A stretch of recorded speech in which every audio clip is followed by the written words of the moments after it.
You open your eyes this morning, reach for your phone, and in the first 11 seconds of consciousness, you have already touched the internet 4 times. Alarm, weather, messages, news. You didn't think about it. You didn't decide to do it. Your hand moved before your brain did. That's not a habit. That's a dependency. And there is a precise, measurable difference between the two. One you can break, one that breaks you. Here is what nobody has explained to you clearly. The internet is not a utility like water or electricity. It is a stack. 7 interdependent layers of hardware, protocol, and infrastructure that must all function simultaneously for any of it to work. Remove one layer, not destroy it, not bomb it, just interrupt it, and the entire stack collapses top to bottom in hours. Call it the Stack Fragility Index. A personal measurement system built from 3 variables, single points of failure in the physical infrastructure, the time to cascade when one node fails, and the recovery window before civilian systems begin to break down irreversibly. When all 3 variables converge, the index doesn't add, it multiplies. And right now all 3 are converging. The United States Government Accountability Office published a report in 2023 identifying 21 critical vulnerabilities in the nation's internet backbone infrastructure, submarine cables, internet exchange points, and Tier 1 network routing nodes that have no redundant backup systems, not underprotected, no backup. The report used the phrase single point of failure 14 times in 41 pages. 14 times. And then there is what I found on the ground. Traveling through 3 data center corridors, Northern Virginia, the Dallas-Fort Worth exchange zone, and the Oregon coastal cable landing stations, the pattern was identical everywhere. Aging physical infrastructure, security that stops at the fence line, and backup power systems rated for 72 hours. 72 hours is the number the industry agreed on in 1998. It has not been updated since. The internet is protected by a plan written before the iPhone existed. Now here is where the countdown begins.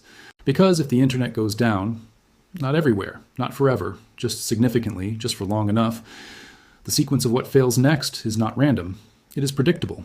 It has happened before, in pieces, in other countries. And the order in which systems collapse tells you exactly what you need to have ready before day 1 becomes day 30. 30 days. That is the operational window. After 30 days, the systems that can recover do. The systems that can't have already caused irreversible downstream damage. Here's what fails first. Within the first 6 hours of a significant internet disruption, electronic payment systems stop processing. Not banks, payments. The distinction matters because your money still exists, but the mechanism to access it doesn't. ATMs run on the same IP-based networks as everything else. In 2003, the Northeast Blackout took down power across 8 American states and parts of Canada. Within 4 hours, ATM networks in affected areas were non-functional, and within 8 hours, gas stations, which process payments electronically, began turning customers away. People with full tanks of gas drove, people without them didn't. The blackout lasted 2 days. Nobody planned for 2 days. Imagine 30. But the payments failure is not what should terrify you. It's what happens inside the same 6-hour window in a different system entirely. Supply chain logistics. Every major distribution network in the United States, grocery, pharmaceutical, medical supply, runs on just-in-time inventory management, coordinated through internet-connected logistics software. There is no paper backup. There's no manual override that scales. The average American grocery store carries 72 hours of inventory on its shelves at any given moment. That number is not a coincidence. It matches the backup power window because both systems were designed in the same decade by people who believed 72 hours was the worst case. 72 hours is not the worst case. That number was never tested against reality. In 2021, the Colonial Pipeline ransomware attack, which did not destroy any physical infrastructure, it encrypted software, caused fuel shortages across the southeastern United States within 4 days. Gas stations ran dry. Flights were rerouted. The company paid $4.4 million in ransom in Bitcoin within hours of the attack. The FBI later recovered $2.3 million of it. The pipeline ran for 4 days on its backup systems. Then it needed the internet to restart. The internet was the vulnerability, not the pipeline. Now moved 6,000 miles east. In 2022, when Russia disrupted Ukrainian internet infrastructure in the opening hours of the invasion, targeting Viasat satellite systems and terrestrial fiber simultaneously, the first civilian system to fail was not communications. It was heating. Remote-controlled heating management systems in residential buildings across Kyiv lost connectivity before the bombs landed. Families woke up in January in apartments that were already cooling. The internet doesn't just carry information. It carries temperature. It carries insulin pump calibration signals. It carries the traffic management systems that determine whether an ambulance reaches a hospital in 9 minutes or 22. It carries the authentication servers that let doctors access patient records in emergency rooms. These are not conveniences built on top of the internet. They are functions that have been migrated into the internet stack without any analog fallback being maintained. The analog fallback was expensive. It was eliminated.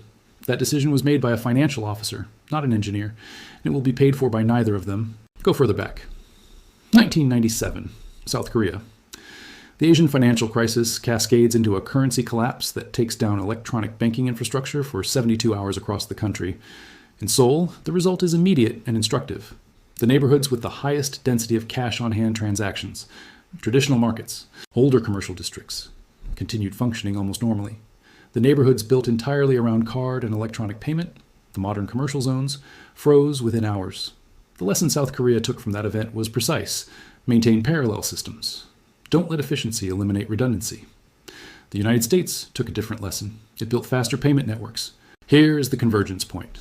The Stack Fragility Index reaches critical when payment failure, supply chain disruption, and utility management breakdown happen simultaneously within the same 72-hour window, because each one accelerates the others.